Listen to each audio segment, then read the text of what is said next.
Hi, I'm Judith Dreyer. Thank you for joining me for this podcast series, The Holistic Nature of Us. My intent is to take us, you and I, into a better understanding of the concepts behind our holistic nature and how that ties directly to the holistic nature of the world around us. How can we connect the dots in practical ways that we are nature and nature's in us? I feature a broad range of guests deeply concerned about the environmental issues of our time, and that includes the planet as well as us. Authors and educators, practitioners and others whose passion for this earth helps us create bridges. These folks are innovators, action-oriented, creating solutions in a variety of ways that honors ours and the planet's holistic nature. I am honored to share their stories, their projects, their passion with all of you. And today I'm delighted to introduce you to Kelly Rafferty. Kelly is a junior, an English major at the University of Connecticut in Storrs, Connecticut. She is a member of the UConn PIRG organization, which is student-run, and it's a student nonprofit organization that tackles various projects campus-wide. She happens to be particularly interested in the Zero Waste campaign, eliminating plastic bags on campus. Hi, Kelly. It's a pleasure to have you here today. It's a pleasure to be here, too.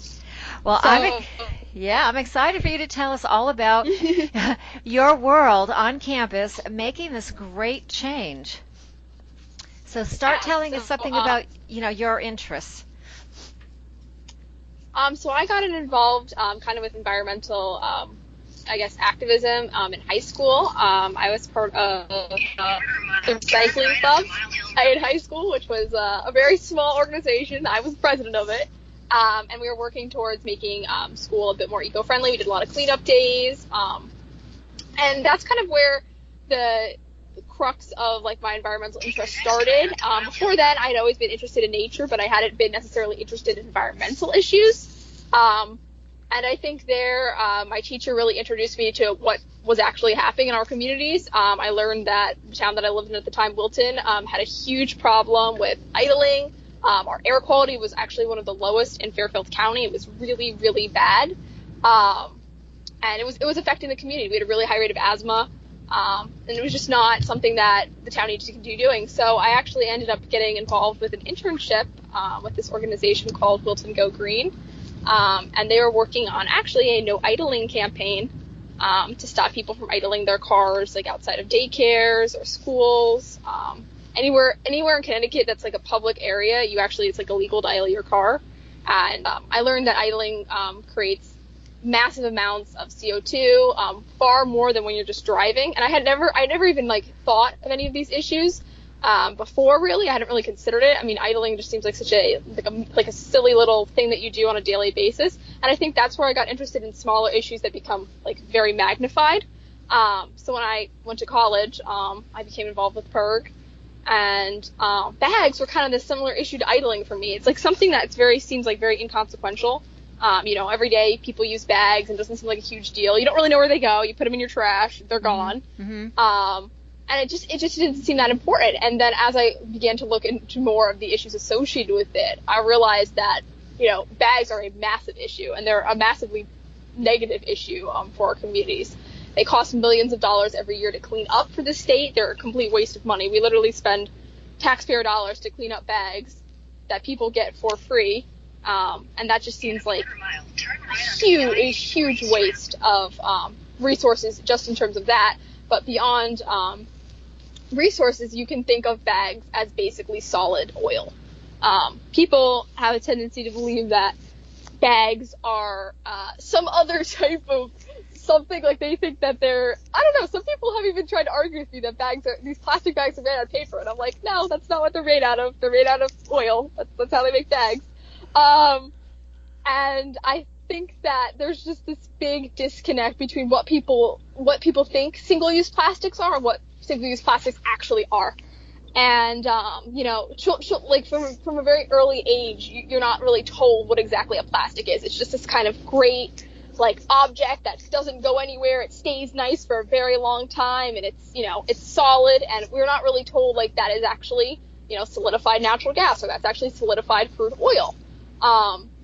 And I think once I made the connection between the fact that refusing plastics is actively refusing fossil fuels, I think that's when I became far more motivated to get a bag ban passed on campus. So my work on campus started 2 semesters ago, and that's when I started polling the university for their interest in this issue. So I wanted to see, did students actually care about this? It's like a little study for myself. Okay, so what did students actually think about bags? Was it something that they generally thought about and were concerned about, or was it an issue that was really at the background of their mind? I basically went to all our dining halls and I polled students, tried to get a pretty large sample size. I think at that point I got maybe between 600 survey responses, I think, for that. Yep. And I found that students were actually really interested in the idea of phasing out single-use plastic bags on campus. They seemed actually kind of motivated, which was surprising to me because you wouldn't have thought that just from the amount of plastic in our trash at school. And I was surprised that kids were coming up to me and they're telling me, like, oh, in my town we don't use bags, or oh, I'm from, XYZ, I'm from New Jersey, we don't use bags. I'm surprised that Connecticut does. I'm surprised Mansfield does. And that's when I noticed that, okay, students actually do care about this, and this is something they would love to see on campus. This is something that we can do actively together, and we can make it actually a pretty dramatic change. So after I polled students, we started doing some community engagement events, and I feel like that's a really great way, if you're planning to do a bag ban, to kind of get people involved, is to make it a community-wide effort and to make it interesting. Not just stuff their head with facts, but really, have film screenings that show the impact of it far better than me speaking, ever could, or, do community-wide events like, decorate your own bag to get them kind of interested in this topic. Because not everybody automatically thinks of bags and is like, yes, that is something I would like to ban. Right. Yeah. So we started doing some of that, and, I kind of was a little worried. I was working with my other group members, Anna Baker and my leader at the time, Isabel, and I was like, I don't really know how many people are going to come to these events, I was a little worried, but actually the community reception was really great. We had 80 kids come to our film screening about plastic bags. We screened the film Bag It. If you're interested at all about plastic bag bans in your community, that's an excellent film. It's a little bit of an older film, but what's nice about it is it was filmed at a time when these bans were not popular at all. California hadn't passed their bill yet. It was very preliminary research, and it's a fascinating film.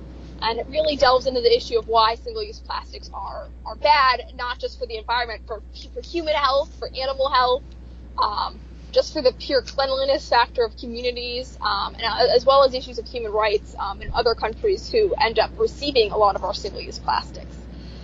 So after that semester was over, and we, community engagement events were kind of done last semester, and then a little bit of this semester was just focused on basically getting as many petitions as we could to make this happen. So we would, stand in the dining halls and, ask kids as they were coming in wanting to eat, hey, how do you feel about plastic bags? Do you not like plastic bags? Do you not want to see them on campus? Well, sign our petition. We don't want them either. We want you guys to use reusable bags. And we want paper as the alternative, but not the replacement. So that's what we started doing. And eventually, with the hard work of PIRG, all the volunteers were super dedicated to making this happen. We eventually got over 1,000 petitions, and that was massive. Like we got that literally only in a span of like a week. Wow, that's very good. Which was great, and I did not expect that to go as well as it did. I thought we were going to have to table for like days and days and days at a time, but we didn't. And afterwards, we presented those petitions to the leader of dining services for UConn. He's the guy who kind of orders all the bags and focuses on, what direction the campus is going in terms of their single-use items. So we presented that to him, and he was really impressed. He was like, wow, this is quite an effort that you've done. I don't think this is going to happen immediately, he had said at first, but we're definitely going to be considering this. I think at that point, they had already been a little bit considering it, just because UConn was trying to go into the zero waste direction, and they had been doing other initiatives on campus, like they were turning our food into fuel with one of their initiatives. So they were trying to definitely move us in a greener direction at that point. So he was kind of receptive to that. And then after our preliminary meeting, there was like this big long lag of time where I like wasn't sure what was going on. It was kind of just this interim period, and at that time we still were doing like community engagement events because we felt like we needed student voices behind this action. We needed people actually motivated for doing this and to understand why it was actually important. It wasn't just this like superfluous action of banning the bag. It was a way more like nuanced issue. And then we eventually, right as my semester was about to end, I was about to go on break, I got a call from dining services, and they were like, we're going to not use plastic bags anymore. We're going to switch paper. We're going to offer reusables for kids to buy in our, basically we have this little like store in the student union, and we're going to offer reusables for sale there. And I was like elated. It was just so exciting, and all of our grab and goes where students get sandwiches, they also switched over to paper. And not only that, there is a 10-cent fee on paper bags in the union to discourage people from using them, which I think is one of the most effective tactics, personally, for getting people off single-use items. And that was basically how we won, and it was incredibly exciting. And just recently, the ladies I had been working with in the community, the Solid Waste Advisory Committee, an excellent group of ladies who have been working for 3 years in Mansfield as a town to ban plastic bags. They finally got their ordinance passed. I believe that was on Tuesday, I believe. And so now Mansfield and the university will both be single-use plastic bag free, which is amazing. That's amazing. That's quite an accomplishment, especially for under a year's worth of effort, to get this kind of thing through. Because, as we both know, changing policy requires patience, time, and I love not only your enthusiasm, but you're right. You have to stay visible in order to make an impact. So that's really wonderful. Let me ask you this. So you talked about the dining services, but when I was reading the article about you that the president of the university sent out, I was wondering about like the bookstore and other departments on campus. How are they doing with this whole thing? That's a very good point. So the thing with the bookstore, it's a little weird. There's basically UConn controls. They kind of have like they rent out to every business that space. And although the bookstore is called like the UConn Bookstore, it's not a co-op anymore like it used to be. Like the university used to directly kind of like own the bookstore, and students would get a check like every year with the bookstore like earnings. That's what I've heard. I didn't go here when they used to do that, but it was about, I think, maybe 4 years ago, maybe 4 or 5 years ago. And then since Barnes & Noble ended up buying that space, they're like not under the university's kind of like, overseeing. Like dining services doesn't have any control over their bag ordering. That's like a separate a separate business. So I had spoken with them a year ago. They came to our fair, our green fair on Fairfield Way, and they were kind of talking about how they wanted to use more reusable bags in their at the bookstore, but that they were focused on basically had this coin program where if you refused to use a plastic bag, they would give you like this little coin, and then you would put it in a bin, and then they would donate whatever the cost of the bag was to an organization. And like that is fine. That's definitely fine. I mean, that's like an attempt at doing something. But it wasn't like they diverted a good amount of bags from landfills, but it's obviously not as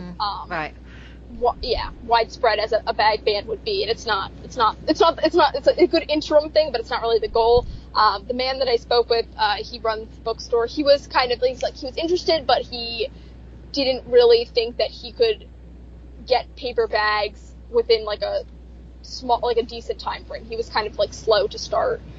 So I will definitely pursue that with him further, but it's kind of a little difficult because they're not under the university's watch. It's not it's like a private business technically. Well, I would think Barnes & Noble in general, as a community-based business, Yeah. would want to get on the bandwagon because you have the town behind you, number one.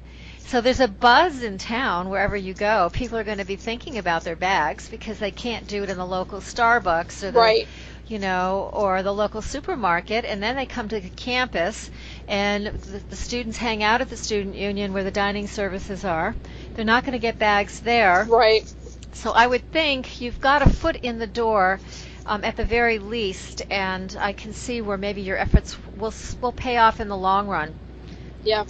That's a good point, though. I will definitely try to pursue action with him a little bit further because it's just such a weird thing with the zoning.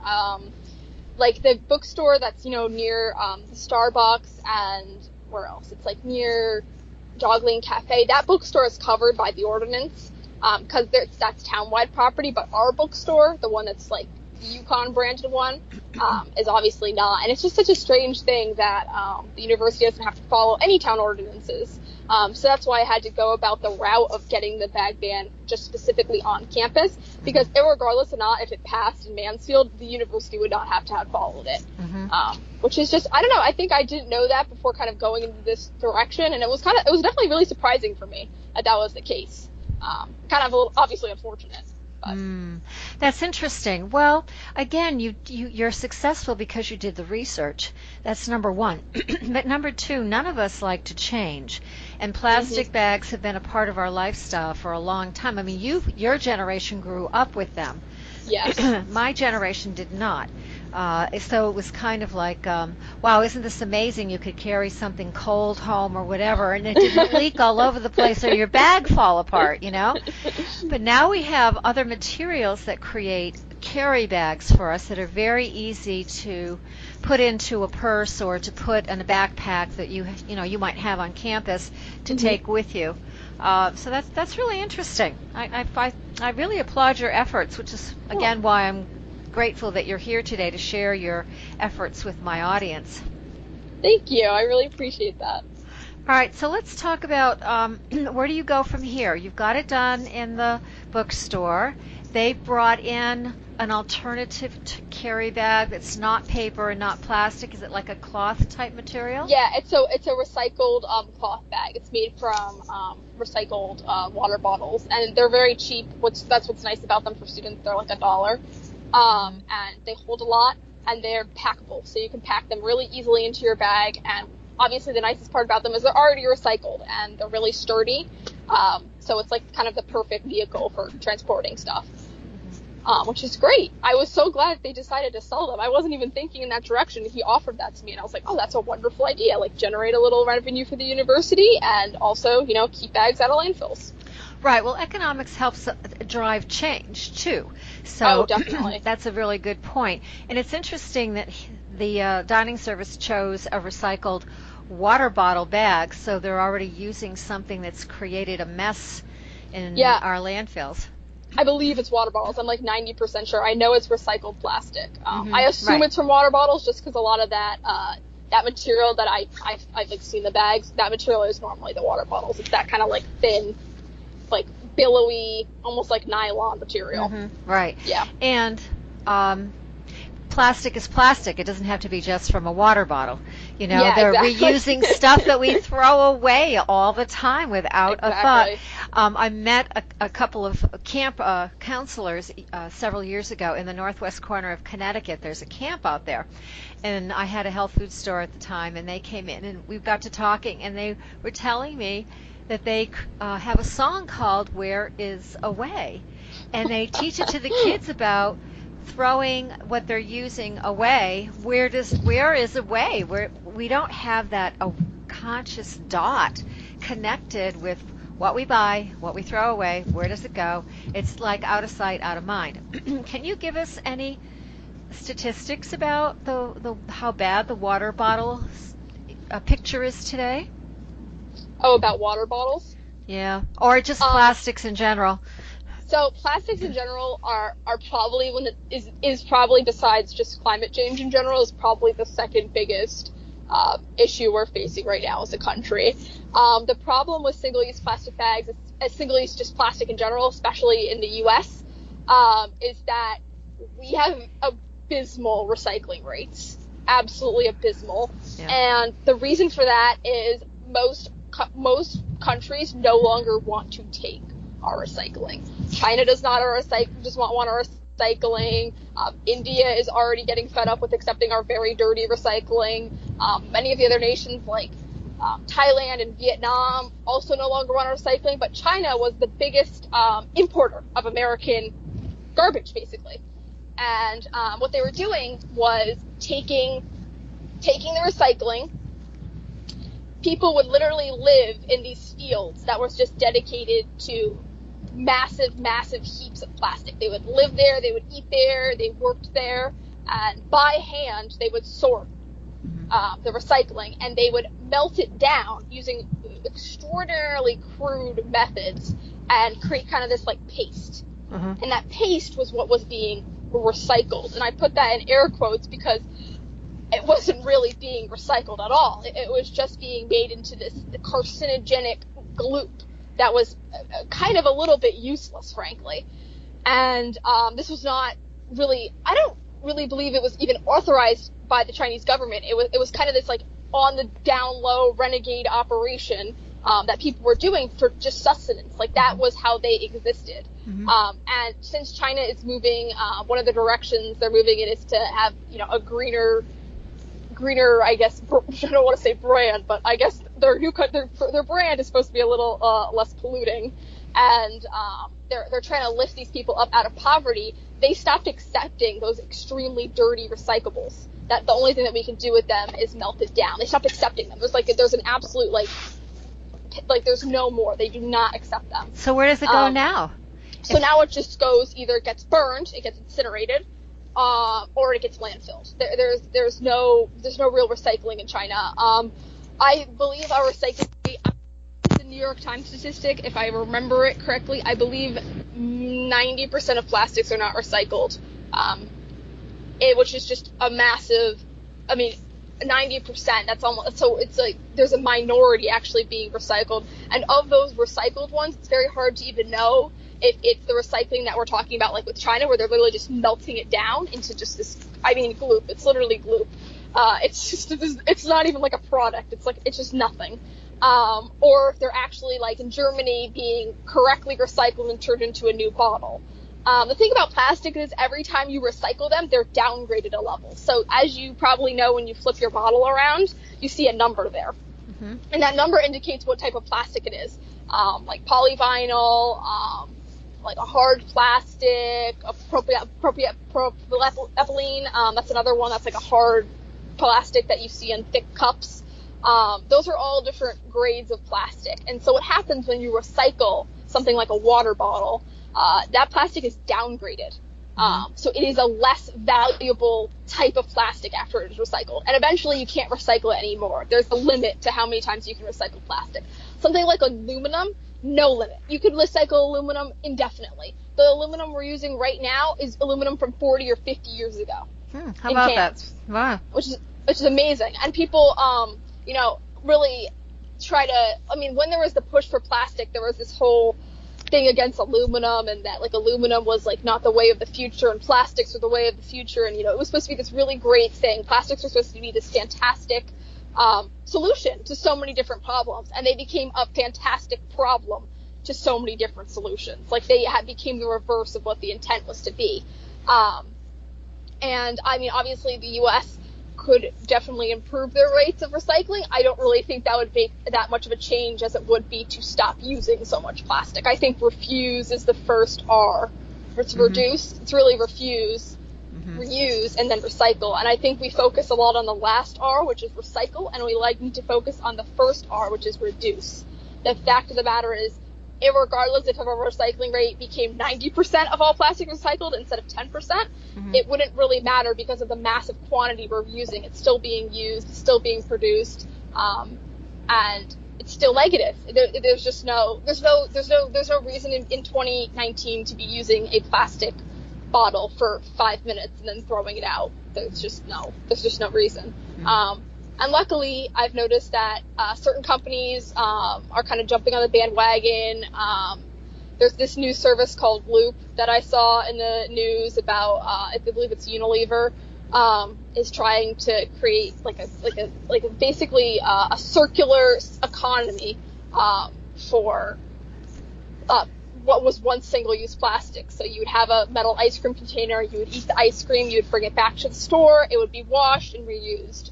That's only available in major cities. That leaves, I mean, that's a great idea. I think it's a wonderful step, but that leaves the vast majority of the country still doing exactly what they've always been doing, and those are our major consumers. So I think personal action is definitely important in order to make that change happen. I think retailers are starting to understand that we care, but I don't know how much they do. And I think that there's certain steps that you can take as an individual to make that point clear. Yeah, I agree with you. And we forget that every time we buy something, we're casting a vote. And exactly. Yep. Those votes get tallied every minute of every day, and that's exactly what drives the market and the retail market. If we have everybody buying a plastic this or that, they're going to keep producing this or that. Exactly. The other issue that I don't think people are that aware of, I came across one of the older documentaries, I think it's called Water, and they talked about a bottle making plant down in Texas.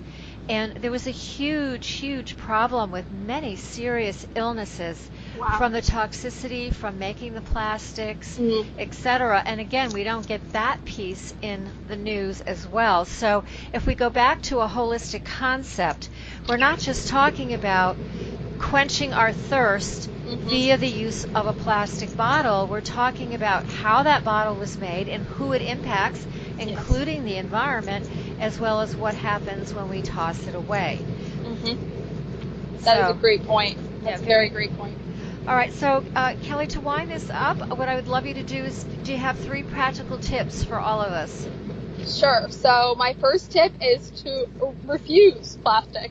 So let's say that you're going to a restaurant and you're going to have a nice sit-down meal, and you order a glass of water, and you know that the water might come with a straw. Just say no. Just say, hey, I'd like my glass of water, no straw. Very simple. You just eliminated plastic from the environment. You just refused oil. You just refused something that is not going to break down in your lifetime. And it was super easy. It took like 1 second. I think that refuse is the easiest step that anybody could take. It's free. It doesn't cost you anything. That's right. And you feel good after you do it because you just eliminated something out of the waste stream. So then my second tip, it kind of has to do more with bags, is reverse bag. When you go to the grocery store, a lot of people tell me that their biggest problem is that they forget their bags, right? Like they have all these great intentions to go to the grocery store, they don't have their bags, or they left their bags in their car and they don't want to go back. So what I say is, okay, that's fine. You still need to use a bag. Basically, after you have all your groceries in your cart and you've been checked out, you put them back in your cart just as you would, and when you go to your car, your bags are already there, and you put your groceries from your cart into your bags in your car instead of bagging right then and there at checkout. So it's actually really easy. I find it when I go to the grocery store, I actually find it easier than even bringing my bags and having them pack them, because sometimes people pack like in very erratic ways. When you're at the grocery store, they put your eggs with your peas. It's like all over the place. You can pack the way you want in your car. Good to go. You got it organized. They're there. You won't forget them if they're in your car. And it's very simple. I guess, let me think of my last tip. So my last tip was kind of to do with, your representatives and your action. So when you get something with like crazy amounts of plastic at the grocery store, right? Like you get an apple, I've seen crazy things. Like I've seen like 1 apple in a blister pack. That's silly. Like that is an absolute waste. When you go to the grocery store, take that apple out of that blister pack package and leave that package there. That's what they do in Europe when they feel that their packaging is excessive. They literally physically take whatever the item is out of the package and leave it there. So that you as a consumer are disgusted with what's going on, that is not okay, that is a waste of energy, a waste of time, and a waste of resources. And how else would somebody how else are you to make corporations aware unless you're doing something a little bit dramatic? And yeah, some people might think that's a little showy or like, the grocery store owner has to clean it up. Yes, but also the simple fact of the matter is, though, if enough people do that and enough people are leaving their plastic packaging in the store and stores can physically see what they are generating, that has dramatic effects on what corporations want to do. No one wants their packaging just thrown away in an obvious location. Well, now they can physically see what is going on. That happens in our homes every day when we throw it out. Now they can physically see the result of that in somewhere that they care about. And I learned that from people I was watching like an interesting documentary about how to affect social change, and I was seeing what other countries did, and that was the number one way they said that they were able to get their corporations to use less packaging or to use more renewable resources for packaging. And there's so many alternatives out there now. It's really just a matter of laziness on the behalf of people who own these big distribution companies, and then it's also a matter of money. People are concerned that this renewable packaging is slightly more expensive when at the end of the day they're paying an artificially low price for something that never should be that cheap in itself.